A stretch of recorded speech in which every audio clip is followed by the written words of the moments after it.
This is a tough video to make, let alone send out to you. Um, a number of you knew or had met Luke Teson from St. Louis. He was a partner in Stewardship's business. And Luke, the last event he came to was in March of 2019, our mastermind here in Eugene, where a number of you probably met him. Anyway, last Wednesday, the 10th, Luke died from injuries in a car accident in St. Louis. And, he was nearly 28 years old. My youngest of four sons is 28 years old, and no parent should have to go through that. I just feel for his folks. And beyond that, he had a fiance. Her name was Tori. I've been in their home before. And a 5-year-old son, Lincoln. And it's heartbreaking. I don't know what else to say. It's just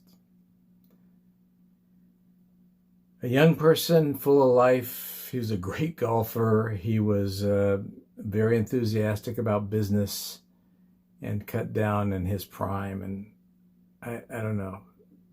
I don't know what to say, really. It's tough. Thinking about this, I do have a funny story to share about Luke. And that was the first time I went out to St. Louis to meet him, to meet Tori and their son, and just to get a sense of the business we had started out there and purchasing properties.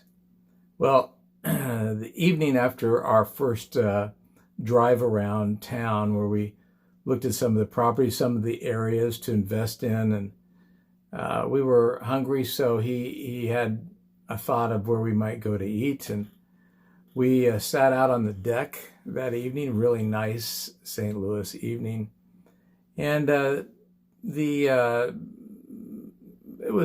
was fading about the time we were being waited on, and I was looking at my menu there, and I figured out what I wanted to eat, and I looked up, and lo and behold, there was a topless waitress there waiting on us. And I looked over at Luke, and his eyes just grew bigger and bigger. He was so embarrassed, which was kind of fun, actually, because here his partner was his older partner by over double his age, was here in town, and he was putting on a good show kind of thing. And all of a sudden, we had the show of our lives right there. Anyway, I guess they were feeling free to do their waitressing outdoors. So if we would have went inside, we might have seen that was kind of the establishment we were at. But we enjoyed our, as I remember, our taco salad, and had a lot of laughs from that. But I'm sure others will share fun stories and great memories of Luke. I mean, that is in fact what we have to think about when we think about him, and those who knew him best will have obviously the deepest memories to share. And if you would like to hear more about that, this Friday on the 19th in the morning, and I'll put a link in this text, you can watch the memorial service for him. So you might want to catch that. Thinking about death, it's a tough subject, isn't it? We're kind of all over the map in terms of what we believe about death, what we think about death, what we feel about death.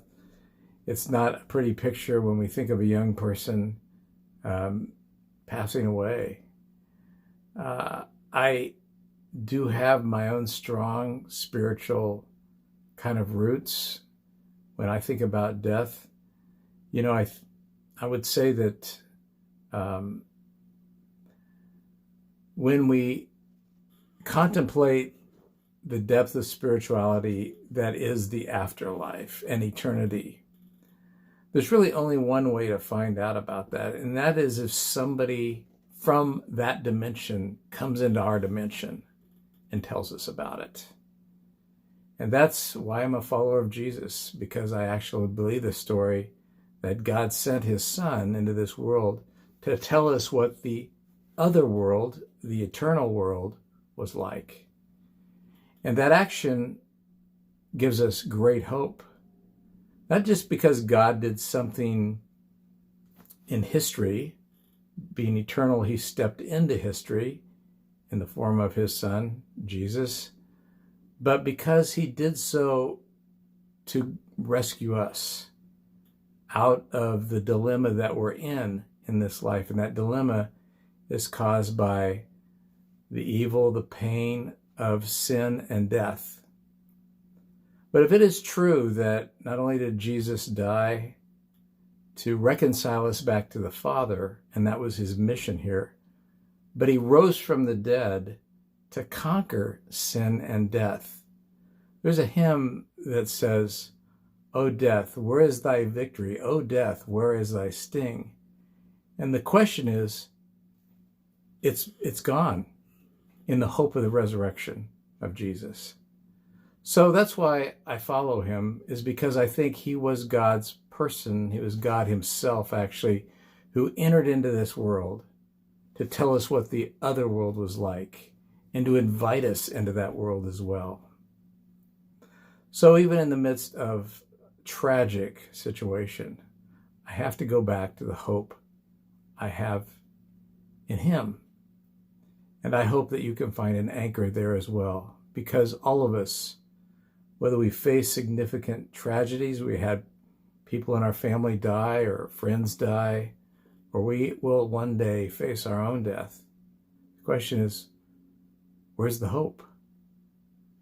Where's this all leading to? What's the purpose of this thing that we're involved in called life, if not eternal life as the next dimension that we enter into?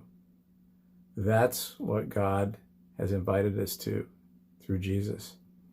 I'm going to leave one other link for you. It's kind of a little off the wall, all right? It is a discussion between a Christian and a Jew. The Christian is John MacArthur, who's a pastor in Southern California. And the Jewish person is Ben Shapiro, who's a conservative political commentator. But I think what I like about this discussion is it really describes the hope that Jesus brings as John talks to Ben about his faith. So if you have some time, maybe over the weekend, just to sit down and listen to that, I hope that it likewise brings you hope and encouragement as well.